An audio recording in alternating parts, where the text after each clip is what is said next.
Citizens of the digital cosmos, prepare yourselves for the revelation that is Mr. Kwibs from Zano on episode 8 of the Outlaw Crypto Podcast. This isn't just another podcast episode.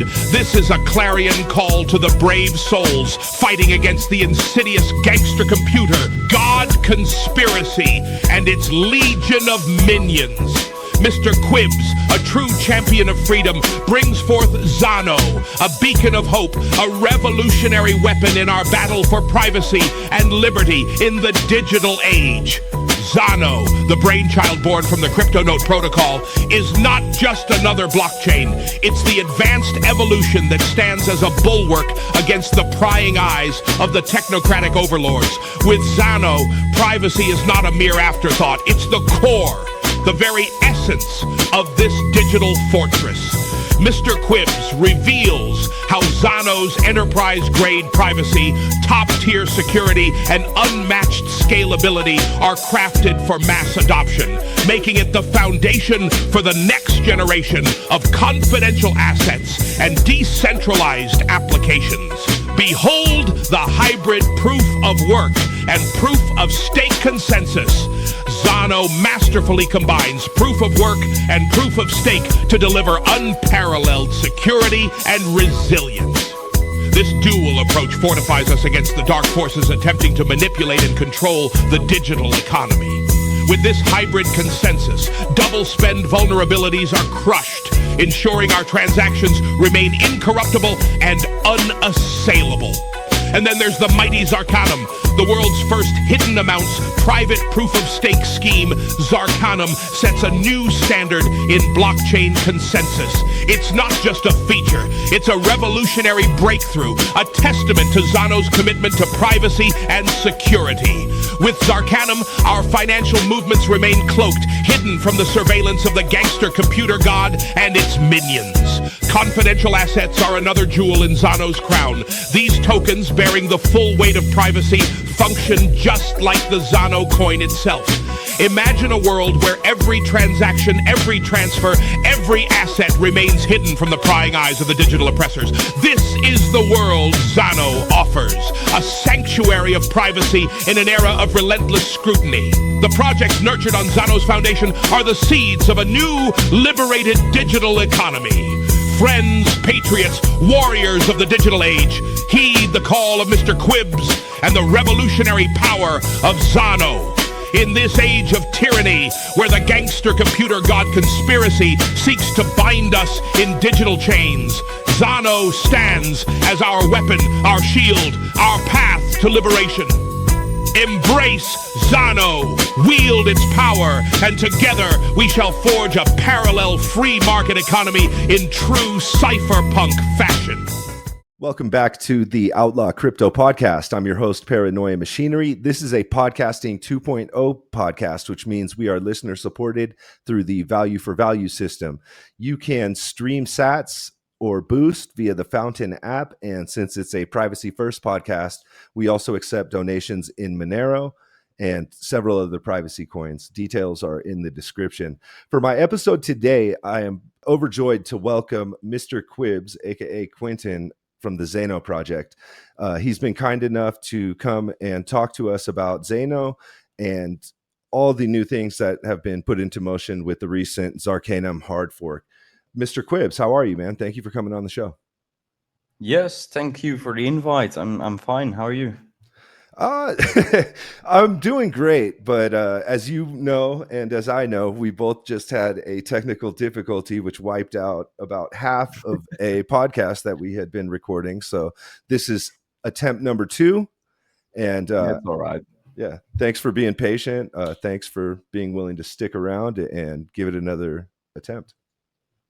Sure. No worries.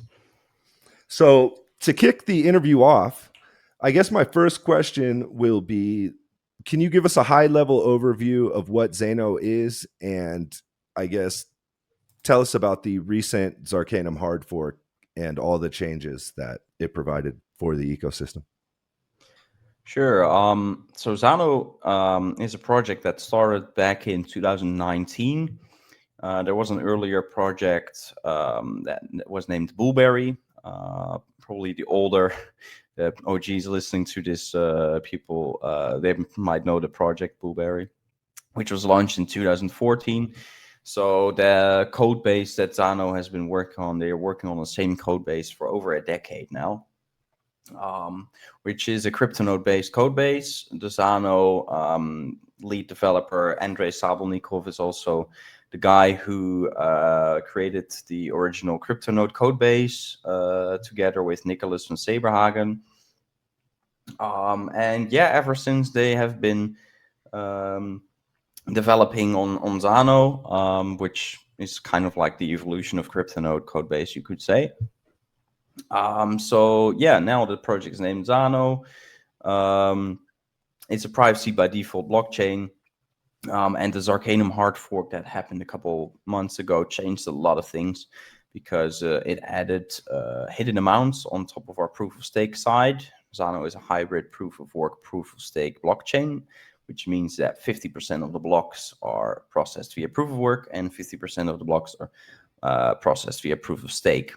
Now, normally, or previously, proof of stake was always less private than proof of work, because with proof of stake, you have to reveal the amount that you are staking in order to validate your stake of the network. Now, Zano found a way around it and added hidden amounts on top of the proof of stake. So now you can stake in complete anonymity. The proof of stake side is as anonymous as the proof of work side of the Zano blockchain. So that's really cool.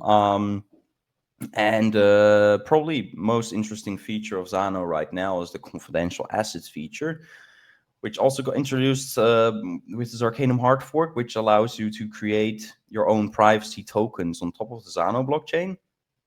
No smart contract involved there.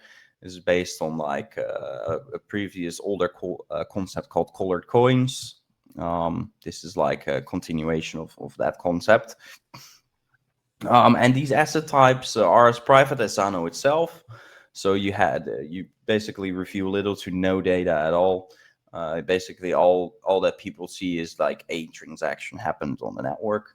You cannot see what asset type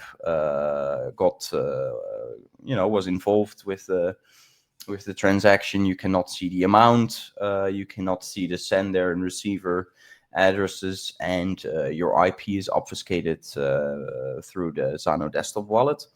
So yeah, this basically shields you as much as possible, makes you as private as possible when transacting on the Zano network.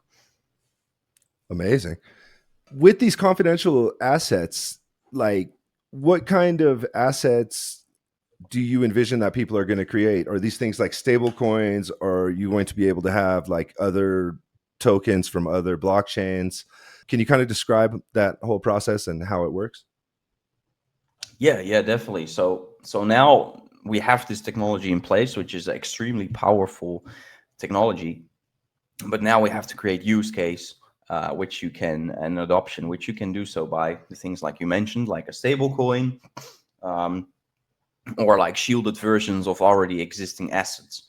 So one of the things on the roadmap is the confidential asset DEX, which allows you to trade all the confidential assets and native Zano.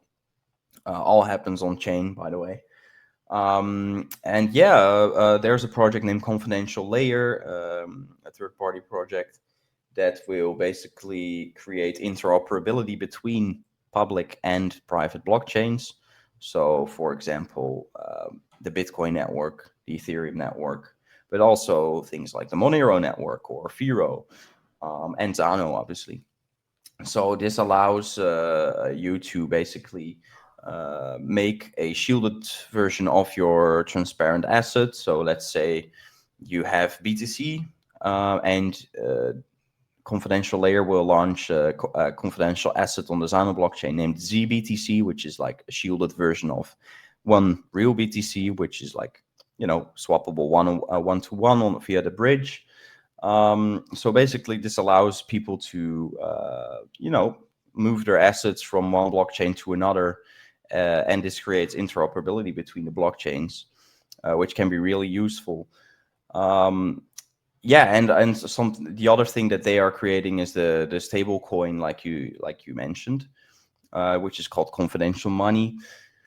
And yeah, this is just one project that is going to build on top of Zano, or is already building on top of Zano. We hope that many more projects will follow, and then you will have probably multiple privacy stable coins and multiple cool things that, we're creating a whole ecosystem here. So God knows what people will create. We hope that one day Zano will be as big as the Ethereum network or AVAX network, but obviously everything is completely private by default. So when you say that hopefully one day Zano will be as big as a Web3 chain like Ethereum or AVAX, are you saying that you guys envision like a full like Web3 DeFi ecosystem with like all the different DeFi platforms and cross-chain bridges and like NFTs and loans and all this kind of stuff that we see in Web3 currently? Yeah. So to give some clarity about that, Zano core team is developing a blockchain. We have a vision that if DeFi and stuff ever wants to experience true real adoption, then it's missing one key component, which is privacy. Privacy is simply necessary in order to be fungible for your currency, but also obviously to protect you as a user, because if you don't have privacy, well, that is a major security risk. I mean, imagine doing a payment somewhere and the cashier is able to see immediately the amount that you have in your account, who you transacted with.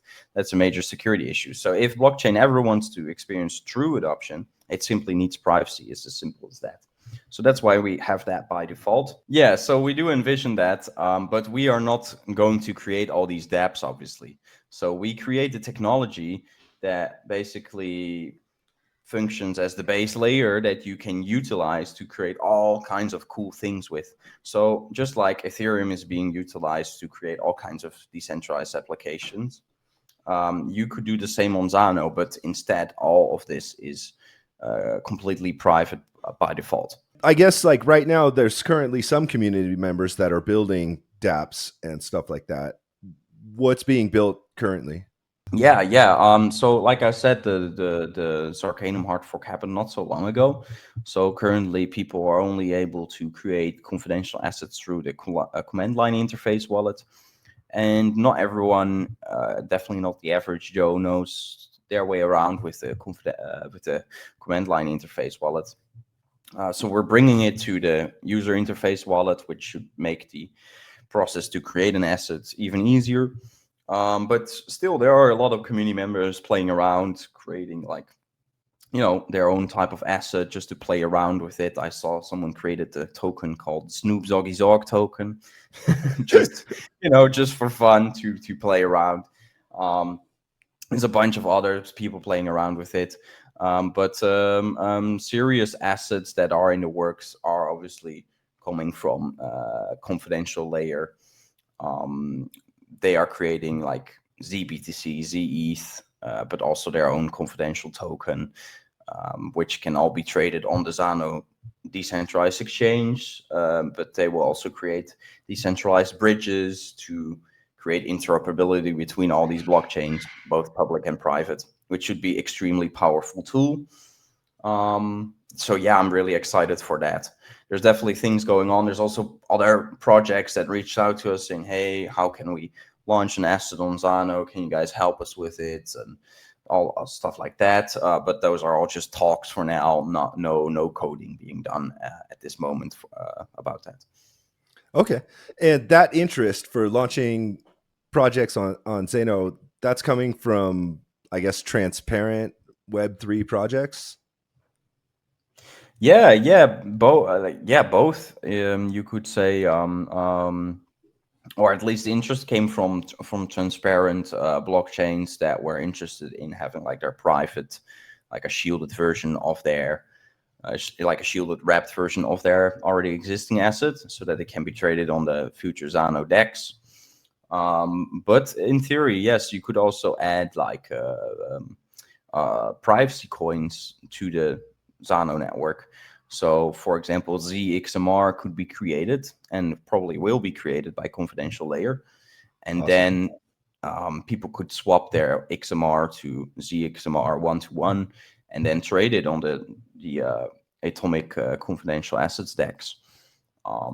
So yeah, that stuff is all possible. Okay, cool.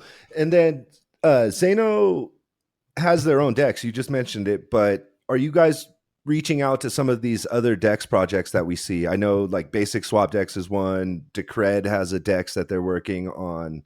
Havino just came out. Seraphis is in the works. I know that there's several of these decentralized exchanges that are kind of coming out to meet this whole regulatory attack that we've been seeing via centralized exchanges. Are you guys prioritizing getting listed on these other decentralized options? Yeah, we have been talking with the Basic Swap DEX guys. We're in good contact with them. They would love to have us on their DEX. We would love to be on their DEX as well. But we've been very, very busy with the Zarcanum hard fork. So it basically got snowed under by the priority list that we have. So it's on our backlog list. I do expect Zano to be added somewhere this year to be added to the Basic Swap DEX. I also know Luke Parker is keeping close eye on Zano's development, potentially being interested in adding Zano to Sarai DEX. But obviously Sarai DEX is a very early stage still.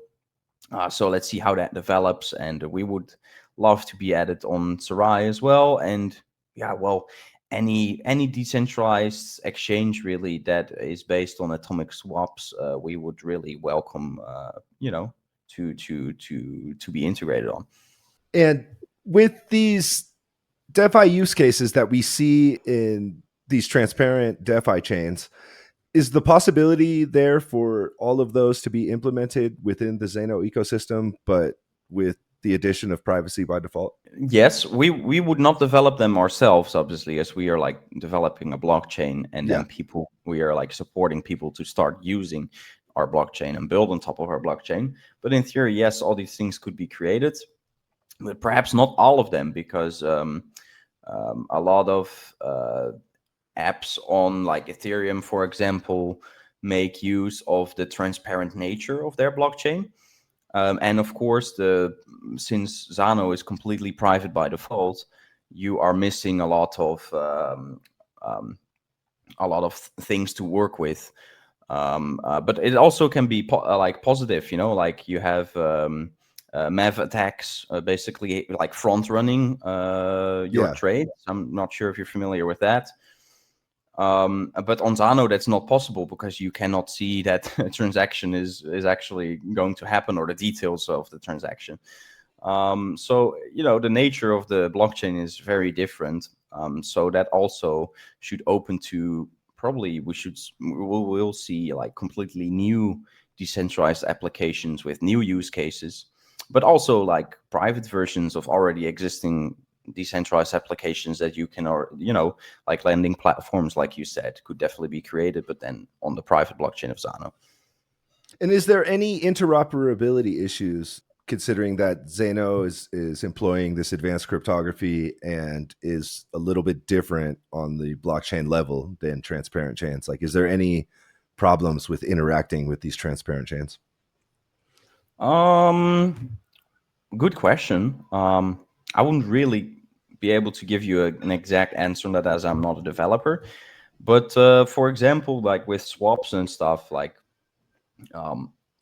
as long as like a blockchain, you can always create bridges between blockchains.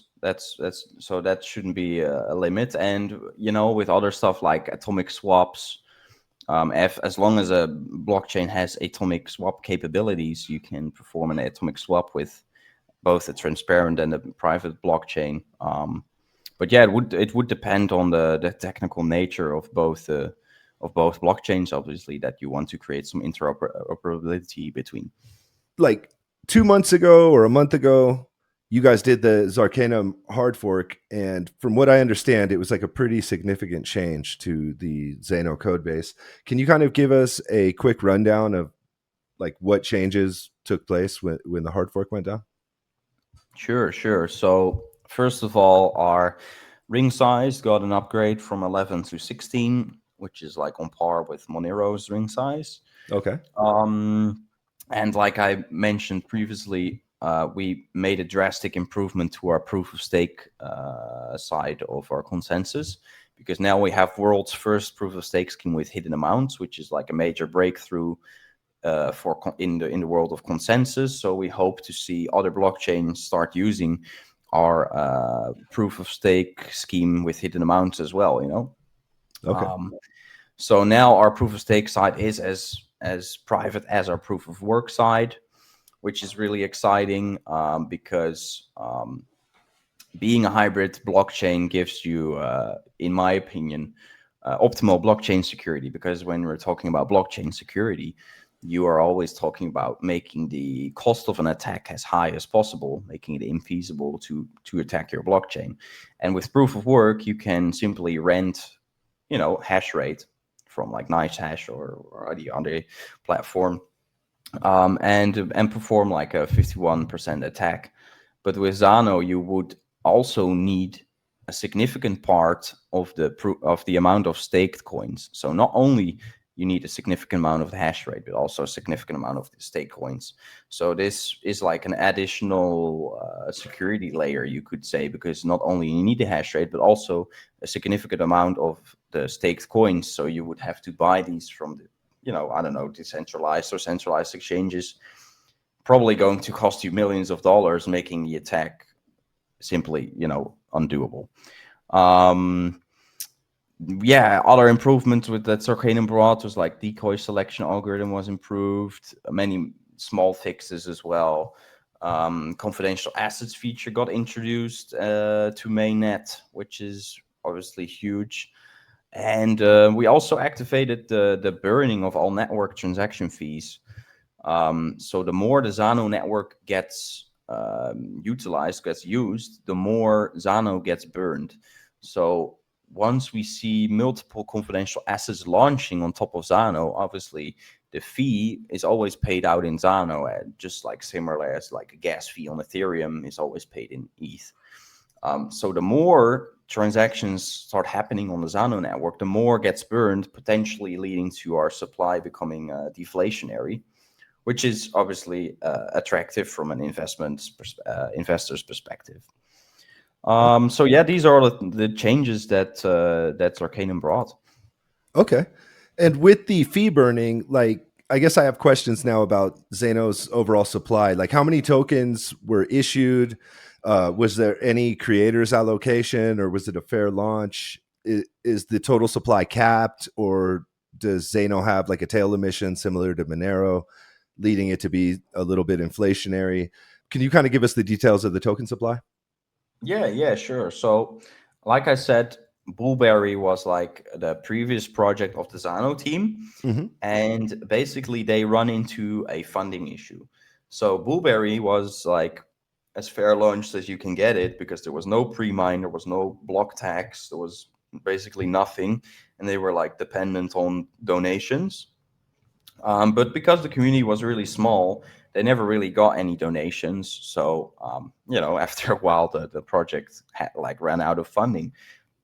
Okay. So they created, and in addition to that, Blueberry was 100% proof of work, by the way.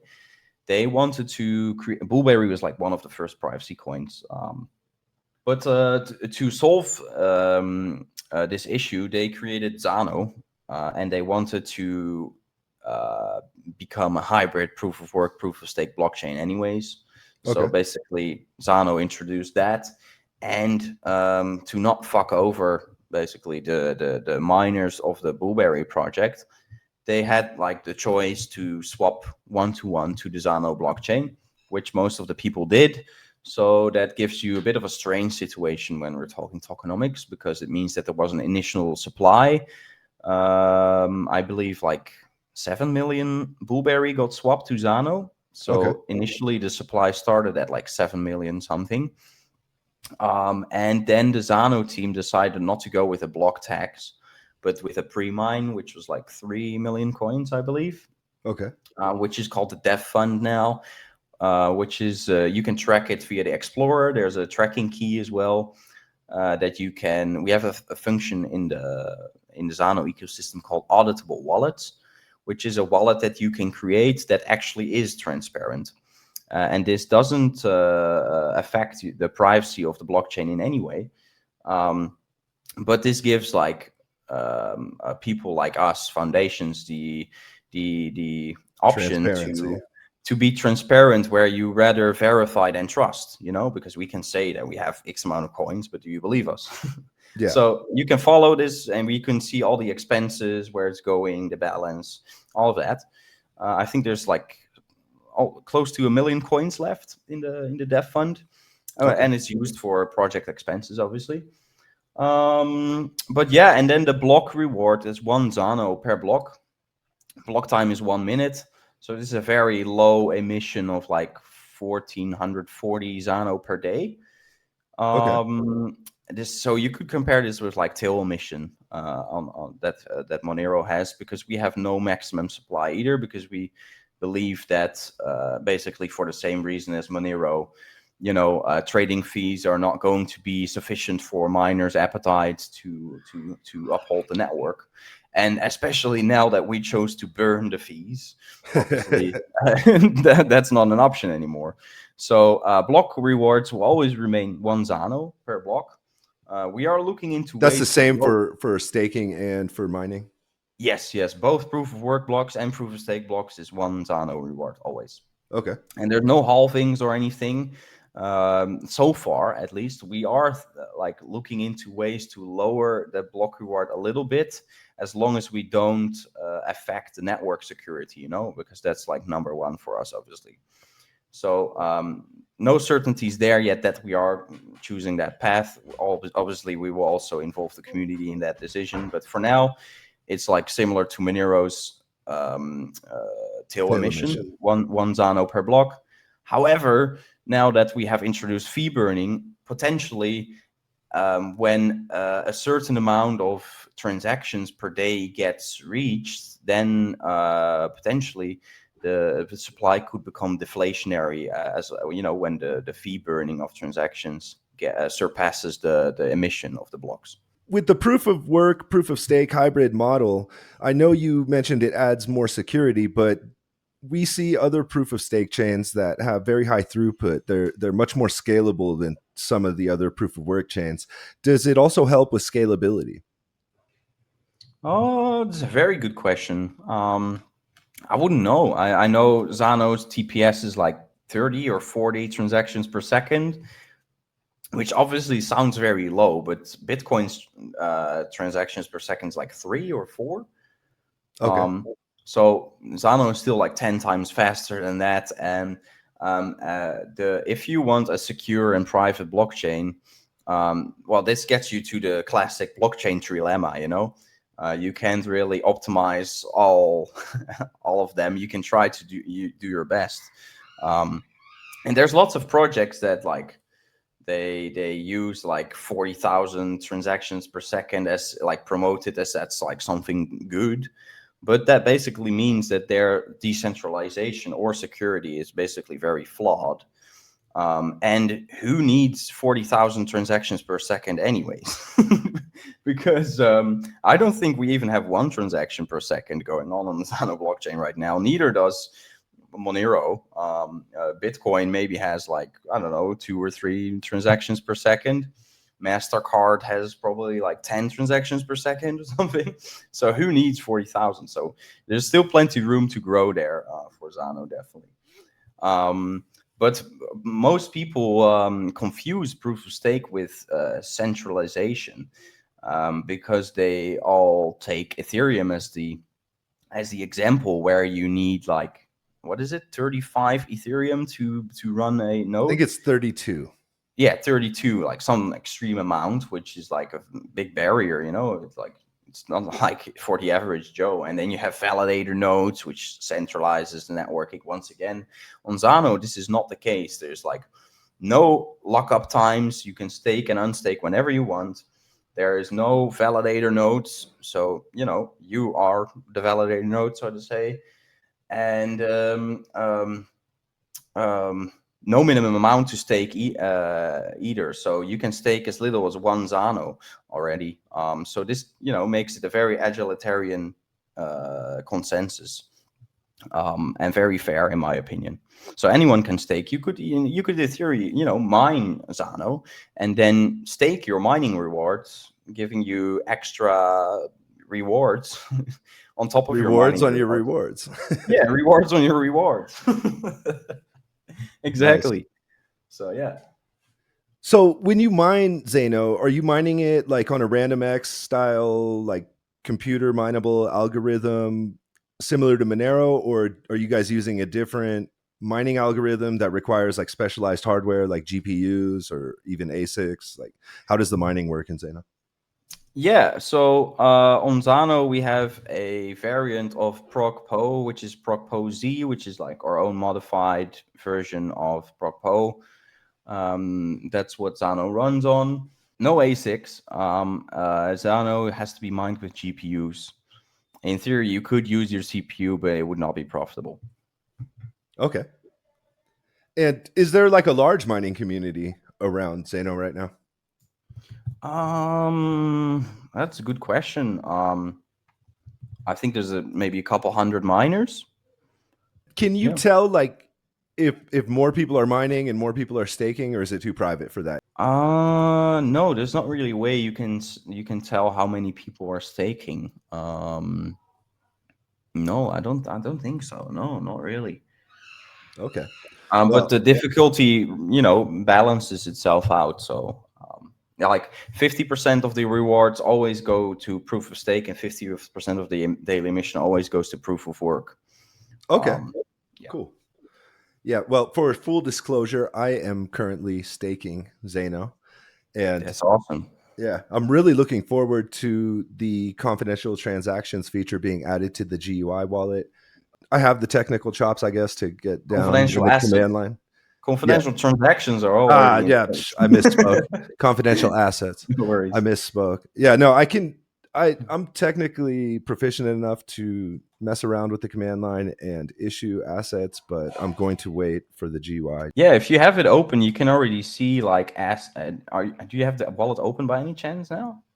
Not on this machine. It's on my other computer. But no worries. All right. Yeah. Because if you go to the user interface wallet, you already have the tab assets, and it shows you Zano, but you can also add other assets and basically hold those in your user interface wallet already. There's also a swap function that allows you to swap between Zano and confidential assets, also from the user interface wallet. And talking about staking on Zano, what I really like, we like to make things as easy as possible for the average Joe. So you can stake on the command line interface wallet, but you can also stake on the user interface wallet of Zano. It's as simple as flipping the switch. So there's like a switch in the Zano user interface wallet. You can flip it, and that's it. Boom, you're staking. It's as easy as that. Never been easier. Yeah, that's actually how I'm doing it, and it's super easy. It's literally one click. Yeah, that's it. You have to keep your wallet open, obviously, because it's like at consensus level. It's just not like the terminology staking is like a bit abused in my opinion, because like for on Ethereum or something, people use it like for yielding, they call it staking, but it's not actual staking. Staking, in my opinion, means you're staking by like contributing to the network via proof of stake. That's what staking should be, and should only be. And that's exactly what staking is on Zano. So you have to keep your wallet open, because you are essentially, it works as like proof of work mining, but this is like on the staking level. So you are processing blocks, so to say. If you get like a staking reward, that's because you found a block. And you mentioned that the feature to make the confidential assets is going to be added to the GUI wallet in the very near future. How soon can we expect that? I think this week already. I think the guys have it like almost ready. Okay, wow. So probably by the time that you publish this, maybe it's already live. Who knows? Nice. Hopefully it is. How many confidential assets have been created so far? I know like the feature has been around for about a month or two since the Zarcanum upgrade, and some of the community members have already started playing around with it. I've seen tweets of certain assets that people have created. How many would you say exist right now? Probably a handful, like 10 or 15. I think there's someone created like a Twitter account. Let me try to find it. Confidential assets monitor or something. Monitoring. I don't know, what was it called? Zano CA Watch. Yes. Okay. This is like a Twitter account. I don't know, someone from the community is running it. You can find it at Zano _CA_watch. And they basically give like alerts when a new asset is being deployed and stuff. I think they said like something like 12 have been created so far. Last time I saw something. Yeah.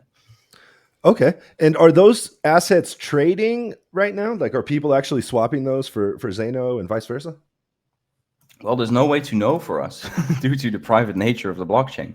But yeah, they could swap it from the user interface wallet already. There's a swap function there.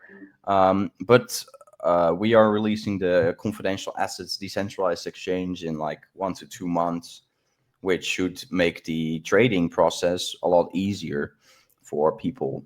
So that's when I expect people to actually start using and trading these confidential assets. And what's the response been like from the Web3 community? Well, it depends on who you ask. Like, like the privacy community is very interested in this type of technology, but like the more general Web3 community, you could say that they are like, "Ooh, yucky! It's privacy. I don't want to touch that." Really, that's very surprising to me. Yeah, well, there's still like have been projects like that have like transparent blockchains, and they reached out to us saying like, "Hey, can you help us launch like a privatized, like a shielded version of the existing asset on the Zano blockchain?" So there is interest for it. But yeah, as crypto is very divided. Like we've seen it with the arrest of Roger Ver, there's a significant part of the community that is like saying like, "Oh, he deserved it," which is really, really wrong in my opinion. And there's a significant part of the community, luckily, who's like, no, like standing together saying, "Hey, we have to stand for our values now and help each other out to defend self-custody, decentralization, privacy, all those values." Yeah, that's the side of the divide that I'm on, is protecting our privacy, protecting self-custody, and speaking out against unjust persecution, like what just recently happened to Roger. Do you want to explain, I guess, Roger's involvement with the Zano project? I know he's spoken very highly of it. You mentioned in the first recording that got lost that Roger was planning to add Zano to the Bitcoin.com wallet, and that's coming soon. Can you kind of just speak about how Roger got involved with Zano? Yeah, sure. So the guy has always been like, pro privacy, pro decentralization, pro self custody. Those values, like, it's what attracted him to Bitcoin at first, and then once Bitcoin got hijacked, shout out to Roger's book, he moved to Bitcoin Cash because, for example, the transaction fees on Bitcoin is simply way too high, for example, for it to be usable. But yeah, that's what attracted him to Zano as well. I think he just did some research. I mean, he was like an investor in Monero from when it was like $1 as well. And same with Zano. He got into Zano way before it was $1. And that's how we got in touch with him. And ever since the Zarcanum hard fork happened, he got really enthusiastic about confidential assets. And he actually wanted, like, I don't know if you've seen his speech on Token 2049 in Dubai, but he was like preaching for privacy assets there, like, confidential assets. He didn't name Zano, but he was like talking about Zano.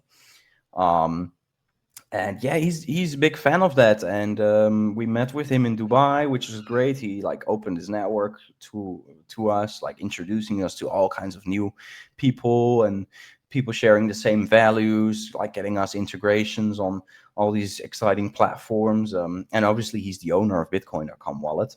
So that's why Zano is getting an integration on that platform as well, which we're really thankful for. So yeah, man, it's really, really sad to see that that Roger got arrested in Spain. It feels very unrightful, and I hope he gets released soon because he is one of the people that did probably the person that did most for all of crypto. Like he got the name Bitcoin Jesus for a reason, you know. Yes. I didn't catch his speech at Token 2049.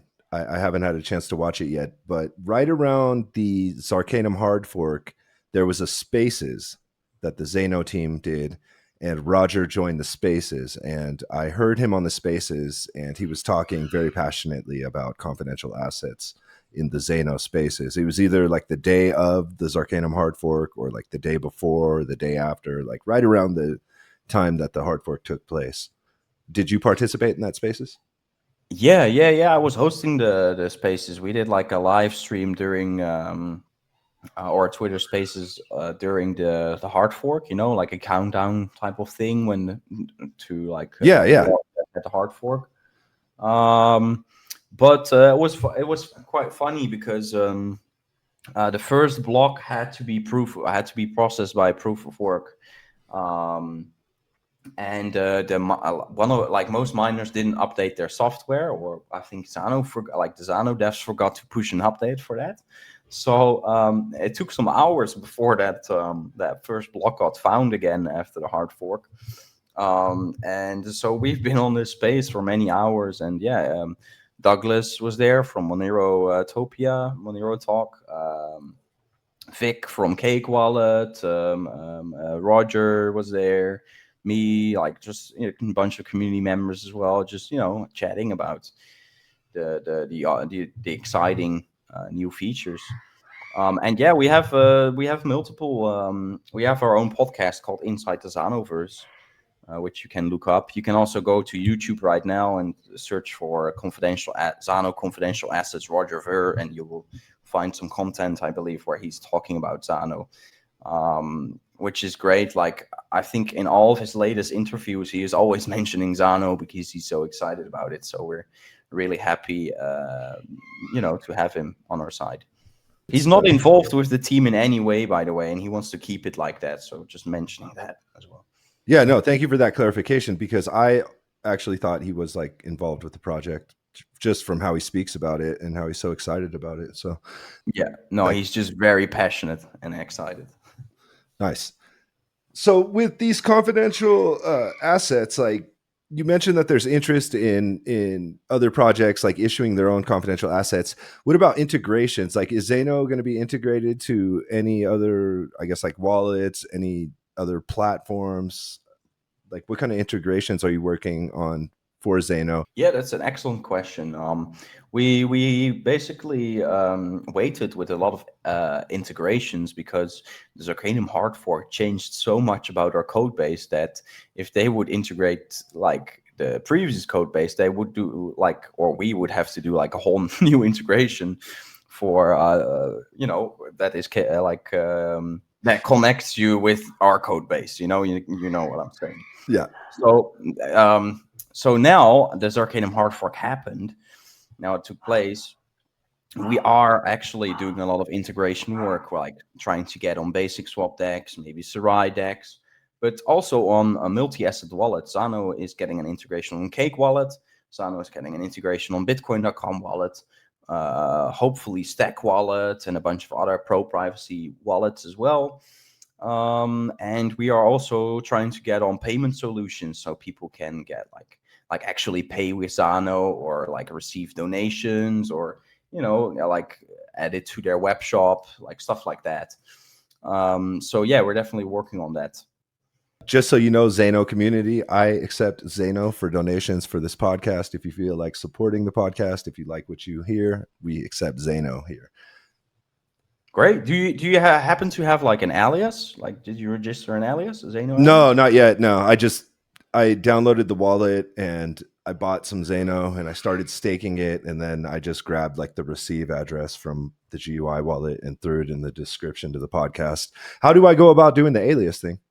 How can I get Paranoia Machinery You Zano? just simply open the Zano desktop wallet, and at the top you have a button that allows you to register an alias. Okay. And I think it costs you 0.01 Zano to register an alias, so very low fee. Nice. And then you can just register like at Paranoia Machinery, and then people can simply send you Zano to at Paranoia Machinery instead of your long blockchain address, which is really convenient. Well, as soon as we're done recording the podcast, I think I will set up a Zano alias. Yeah, go ahead. Make sure to send me your alias, and I'll send you some Zano to try it out. All right, we'll do for sure. So, what is next? I guess with Zano, like you guys just did the Zarcanum hard fork. Do you regularly hard fork like Monero does, where it's like every 6 months or every year or whatever it is? Yeah. It's a good question, because this is like an ongoing debate in the privacy community, because there's like a part of the community that says like hard forking is like making your project more centralized, which is kind of true, because I mean, but there's also like we are basically on the side saying that hard forking is just necessary for continuous development and evolving your blockchain, because there's so much cool things going on, and crypto is ever evolving. And if you don't hard fork, you basically limit yourself to not implementing all these new exciting features, which eventually makes your blockchain outdated. So hard forks are definitely necessary, and we have a couple more scheduled over the next couple years. Like consensus improvements. I know that something I'm really excited for is the full membership proofs coming to Monero, which is also something that we keep a close eye on, because it would make our blockchain so much more private, being able to ditch ring signatures. So you guys are a Cryptonote-based blockchain like Monero is. Like, how similar is the Zano code base to the Monero code base? Like, is there a lot that you guys share in common with Monero? Yeah. Well, it's Zarcanum made the Zano code base entirely different, because you've confidential mentioned assets are like dependent on the proof of stake side. Like the Zarcanum is also the naming of the proof of stake scheme with hidden amounts. So without that part, you can't do the confidential assets part. So Monero doesn't have all of that. We have escrow contracts, we have aliases. Monero doesn't have all of that. So basically, we built like a lot of programmability on top of the Cryptonote code base. So that's the major difference here. Is there any interest on the Monero side to take some of these improvements that you guys have pioneered in Zano and maybe implement them back into Monero? Maybe. I mean, there's a lot of overlap between the communities, like Monero Talk, Monerotopia, and Cake Wallet, and all these things. These platforms that are a huge fan and proponent of Monero, they are also a fan of Zano. But I think that the goals of the projects are entirely different, because Monero just focuses on being like most secure and private, hard peer-to-peer digital private cash.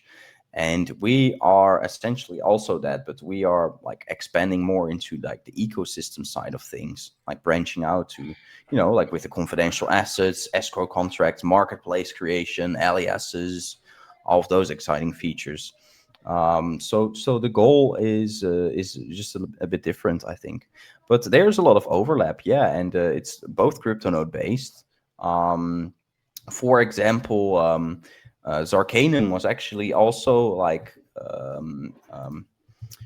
created together with lead researcher of Monero, or I'm not sure if he's still the lead researcher at Monero anymore, but back in the day he was lead researcher for Monero Labs. And in collaboration with him, the Zarcanum paper, which is like proof of stake with hidden amounts, was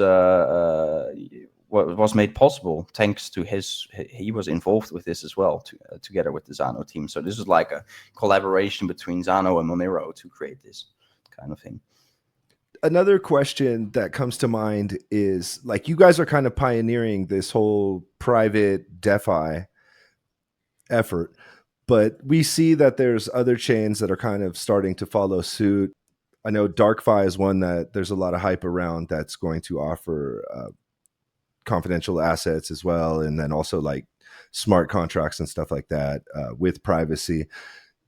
Like, do you envision Zano and these other chains that are pursuing this private DeFi like as a multi-chain ecosystem that will be interoperable with each other? Yeah, and I'm always like a big proponent of collaborating with other projects. Like, there's a big part of the community that still doesn't understand like the benefits of collaboration, and they are very tribal and saying like, "Well, why do I need Zano? I have Monero already, or I have, I don't know, DarkFi already," or you know. But the good thing about this all is like you don't have to bet on one horse, and there's multiple ways that lead to Rome. You know, like DarkFi. I'm not entirely sure which approach they are taking, but I think it's based on like ZK technology. Then you have Tauri, which is like based on Mimblewimble, also has confidential assets. Then you have Zano, which is Cryptonote-based, also has confidential assets. You have Beam, which is also Mimblewimble-based and Lelantus based. And so these are all projects that have the same goal, but they take a different path, different technology. And that's really good, because if one fails, then you have a bunch of others. And creating interoperability between these blockchains is even better, because that's what lacks currently, you know, like being able to swap from one to another very easily with plenty of liquidity available. And yeah, I think this is where we can make a lot of progress as a privacy community altogether. Yeah, I think it's the most exciting sector of the privacy community, basically. This whole push for decentralized finance with privacy by default. I also really agree with like the sentiment that you have that tribalism is counterproductive. Like, I feel like this whole like my coin's better than your coin idea has set crypto back. If crypto would have been unified from the beginning, rather than being like, you know, like Bitcoiners versus Ethereum guys and Ethereum guys versus Monero guys, I think that the industry as a whole would be a lot further advanced, and we maybe would have been able to protect ourselves from the current like regulatory attack we see from the state. I don't know what your thoughts are on that. Yeah, I share that same opinion. To be honest, like it's not wrong to be to criticize something. Like, if you have fundamental explanation for your criticism, it's always good, because that's how we keep improving, you know. But there is like a thin border between like using valid arguments to improve a project compared to like attacking a project. Like, you know, there's like a lot of shit talk going on Twitter and stuff like between projects, and that's completely unnecessary and counterproductive, like you said. So yeah, that should be avoided at all costs. And I hope that like the whole thing with that happened with Tornado Cash last year, and now Samurai Wallet, and you know, and a lot of people like local Monero shutting down, like a lot of platforms, like, you know, they feel the heat. I hope that there's like one positive thing about all of this, and that is that people start to realize that we need each other, and that the privacy community is not that big, and we can accomplish a lot more if we unify instead of like fighting with each other. Because they, as a, you know, we all know who I refer to, what they love to see that you know, they would see nothing more to see that we fight with each other, you know, because divide and conquer, you know, like it's easier to rule if everyone is fighting with each other. Like, let's unify and, you know, be productive and create all kinds of cool solutions and be supportive of each other's solutions. Yeah, I agree completely. Did you see the Tornado Cash dev got sentenced today to like 5 years in prison? No, I did not see that yet. So this is like definitive now. Like, yeah, it like the story just came out like a few minutes before we hopped on the podcast. I was scrolling through Twitter and I saw people posting about it. So I think they wanted to give him 25 years, right? So, but he got 5 now. This is like, yeah, he got a little over 5. He got 64 months, so he got 5 years and 4 bizarre, months. Man, that's bizarre for simply creating code. It's really, really, really fucked. We're in a dark ages, to be honest, because like writing code should never be considered a crime. Yeah, exactly. Like if you create code, it's like the same as like saying like the government created cash. Cash is being used for like by criminals. We should prosecute the government because they released the cash. They created the cash. Well, this is really weird.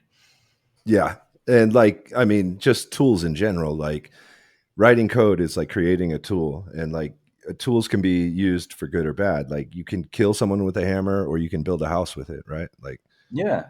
I don't know. It's very sad news that he got 5 years for something that's essentially a non-crime, just because we live in very dark times. And I mean, this goes back to also Roger being in jail. Roger didn't do anything. Like, as far as I know, he paid his exit tax there, and they're having like a discrepancy on the amount that he was supposed to pay or whatever. But from what I understand is he did pay an exit tax and he was no longer a US citizen. And then with the timing of the book, Hijacking Bitcoin, that was very, very controversial, it may have ruffled some feathers and got a target on his back and made him like the victim of selective enforcement. I don't know what your opinion is on that. Yeah, the timing definitely seems very weird. Like, why would you do this after a decade? Why wouldn't they, like, if they are of like if they have this opinion, then why wouldn't they like go after him like 8 years ago or 9 years? You know, like the timing is very, very weird with the release of the book. And I definitely believe there's more behind this. Like they're trying to make an example of him. I don't know Roger that well, but you know, being able to speak with him a couple times in Dubai and stuff, I do know the guy has like he's like well-spirited guy, you know, like he's not a type of guy that gives up easily. He's like, I'm sure he's like in good shape. He's pumped to fight this case basically, and it will turn out fine, hopefully. With this regulatory overreach that we're seeing, do you see like privacy coins becoming their own separate ecosystem, like from transparent coins? Or do you believe that privacy coins will be able to weather the storm and not become banned? Well, there is a part of crypto that says like, oh, crypto will be split in two, you know, like the good guys and the bad guys, so to say. Like, Yeah. the guys that only care about number go up, or the guys that care about the values of crypto. But I am still of the opinion that we need both. Like, transparent blockchains can be used for good things, like where you want transparency, you know, like, but for financial, you know, transactions, you need privacy. So for that reason, you need privacy blockchains. But yeah, I think it's a good thing to create interoperability. That's why I'm a big fan of what Confidential Layer is creating as well, because it allows people to access private blockchains in a very easy, instant manner. You know, you could just simply bridge, voila, your BTC becomes ZBTC. There you go.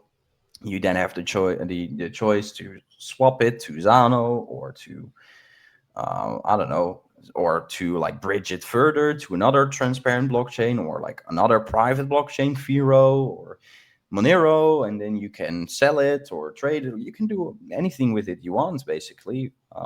I think it's a good thing that crypto, private crypto, is currently missing that interoperability, both between public and private blockchains. And I hope that that will drastically improve. Yeah, I think that's some of the most important work right now that needs to be carried out. What do you think about this whole concept of privacy like becoming taboo or being treated as if it's a criminal act when it's a fundamental human right? Well, it was to be expected. I mean, we already knew this like long time ago, and nothing changed really. This is like an example why we need education so much. Like, I'm also like, I was talking on a Twitter Spaces yesterday with Ruben from Firo and a guy from Pivx and some other guys, and we were also discussing this. Like, we need education. Like, I was preaching for like combining forces to create like educational content about privacy in general, privacy coins in general. that don't promote like a single coin or asset, but just to like educate people on why blockchain privacy is necessary, and what the security risks are with like BTC or Ethereum. But yeah, we need this, man. We need this, definitely. We should unify and educate the masses about the importance of privacy, because otherwise it's easy to divide all of us and rule. Yeah, I agree. I couldn't agree more. Like, that's basically the whole motivation behind me launching this podcast, was that I feel like there's not enough education around privacy coins and privacy in crypto, and the need for privacy is greater than ever.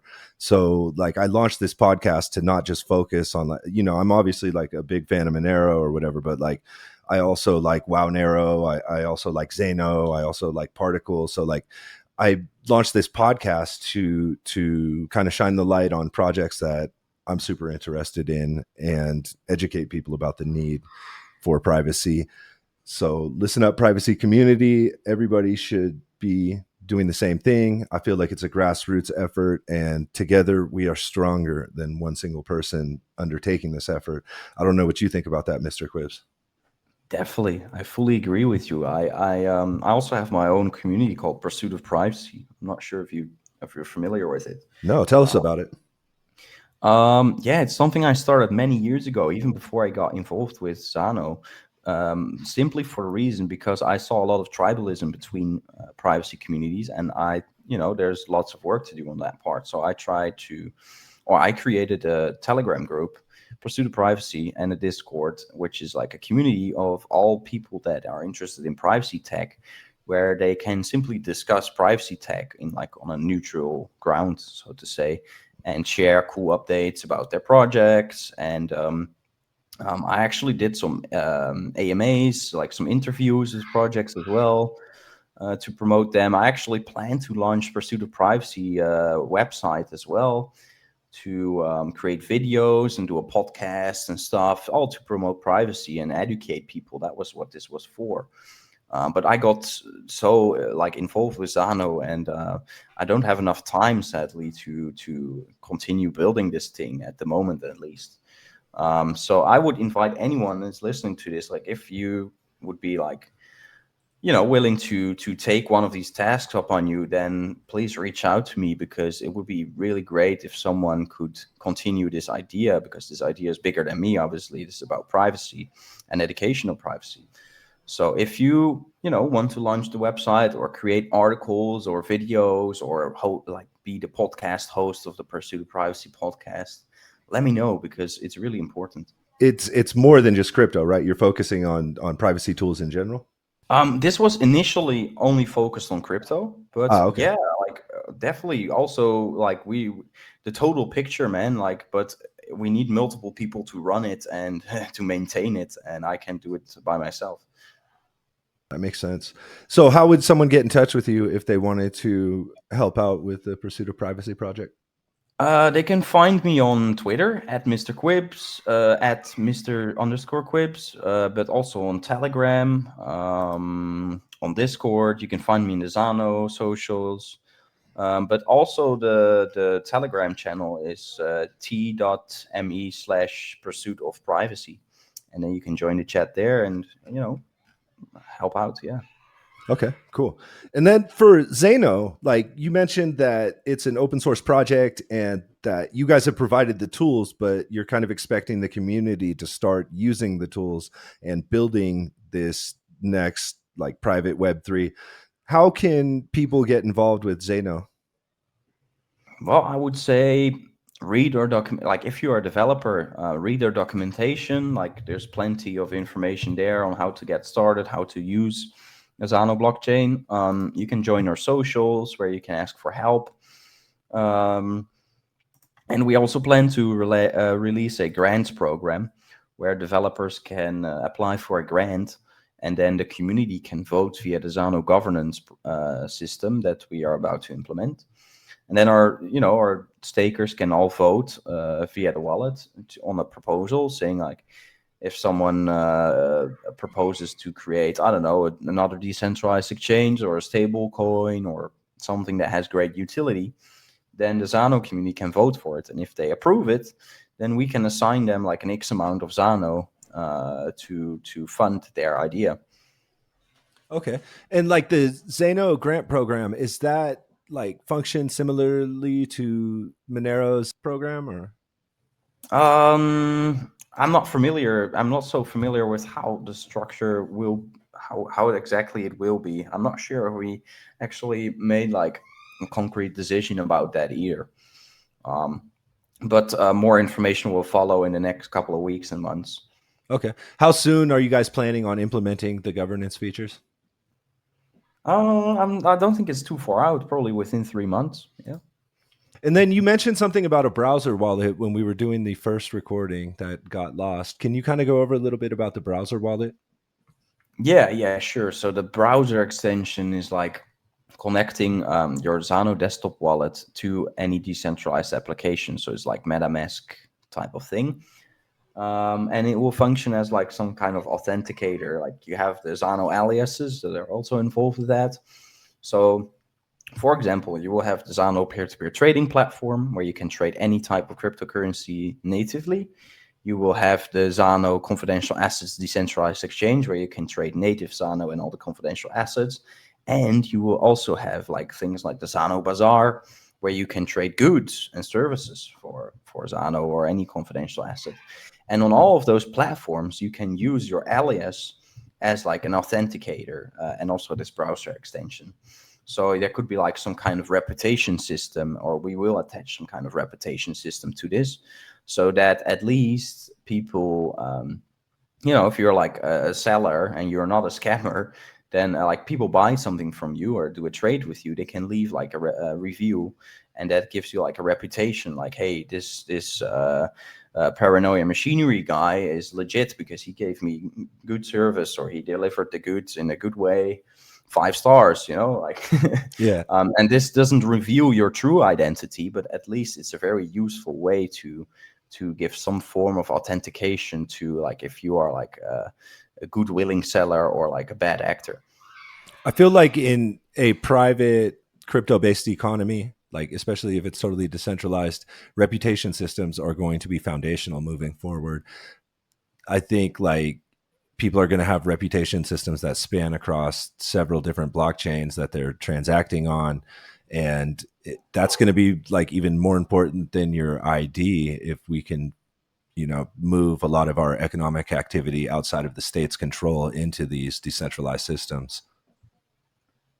Yeah, that would be great. Yeah, I mean, we're far from it, but at least we're working on it. Yeah.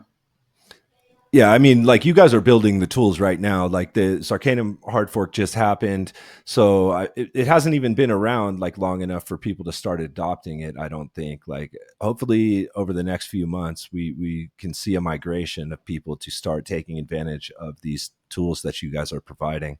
Like, what's the response been from both the privacy community and the transparent crypto communities? Are people like super excited that this is like a new option for them? Yeah, well, there's a lot of there's 2 parties again. It's like the people that are like, oh no, privacy, I want to stay far away from that because regulations, and there's the type of people that value like self-custody, privacy, decentralization, censorship resistance, and they obviously love it. But yeah, I think hopefully like Confidential Layer is a really exciting project with a lot of funding behind it as well. And they will be able to set up like good marketing campaigns for this. And this will hopefully like set the standard, like be like function as an example, like show people like, hey, what's this Confidential Layer thing? Because it became so huge. Oh, it's running on the Zano blockchain. What is Zano? And then, people start looking into Zano and see the grants program and the possibilities and the unique things they can build with Zano. And then hopefully that ball starts rolling. I guess time will tell. Yeah, I guess so. With the Zano grants program, like, is the Zano Foundation like a centralized entity, or are you guys like a DAO? Like, how is that structured? The Zano team is you could say centralized, obviously, Okay. as probably as almost any crypto team. Mm-hmm. But for like assigning grants, we plan to use the Zano governance system, which is like a DAO, so that the community can have like an input. Because the Zano Dev Fund is also like not ours; it doesn't belong to us; it belongs to the project. Yeah. So, and the project belongs to, the stakers and the miners and everyone that is involved. So that's why we will, let people let the stakers vote on these important manners. Okay. That's another question I had about the governance system is like, most of the governance systems I'm familiar with are proof of stake based. So they're based on stake weights and how many tokens you hold. Since Zano is like a hybrid proof of work, proof of stake system, stakers will obviously be able to vote, but will miners have a vote as well under this governance system? No, it will just be stakers. Okay. So you're incentivizing people to stake even if they are mining. Yeah, definitely. But even miners, like they mine coins and they could stake those coins and they could still participate in voting. Yeah. Okay, cool. And then is there anything that I haven't asked you about that you feel that is important for us to go over for the audience? Ooh, that's a good question. We talked about so much already in both recordings. So, but yeah, I think we mentioned most of it. I would say go to Zano.org and check out our website. I'm sure maybe like technical people listening to this, they're like probably doubt my claims, or they would say, nah, this is impossible, man. But then go to Zano.org, click on our documentation, click on learn, and then there's the research and white papers tab. And this basically shows all the mathematical, all the math behind and all the papers behind our code. And you can also go to the GitHub, which, because our code is completely open source, so you can check that out. And yeah, I would actually invite people to, start checking out our code, start checking out our papers, start asking like the harder questions as well, if you have any, because this is how we improve the blockchain and this is how we, make it more robust. So yeah, please join us. Okay, amazing. And I guess for the Zano project, like, is there anything that we can expect in the next few months that is breaking that people will be very excited about? Oh, multiple things, like the integration on Cake Wallet, the integration on Bitcoin.com wallet, the release of the governance system, the release of the decentralized exchange, the release of confidential layer is also planned to happen like in the next couple of months. So yeah, man, these are all really, really exciting things. Yeah, it sounds like the roadmap is pretty full of events that are going to be pretty significant moving forward. Yeah. It's packed, and we're still a small team, so sometimes it's stressful. But this is also why I invite, like, if there's someone listening that wants to contribute or has coding knowledge, we look for people that want to join us to, we have like paid jobs open, job applications. That's the word I was looking for. So Okay. if you have like coding experience with maybe previously Monero or like Cryptonote-based, at least like C++, let us know, because we need you. You heard it, people. Well, Mr. Kwibs, it's been an amazing pleasure to interview you. I don't want to take up all your morning. I know that this recording has been long, and then before this we did like an additional like 30 or 40 minutes that was lost. So thank you again, first of all, for coming on the podcast, and then double thank you for being so patient and willing to work with me despite the technical difficulties. No worries, man. These things happen, and I really enjoyed the interview. So, and thank you for inviting me on your show.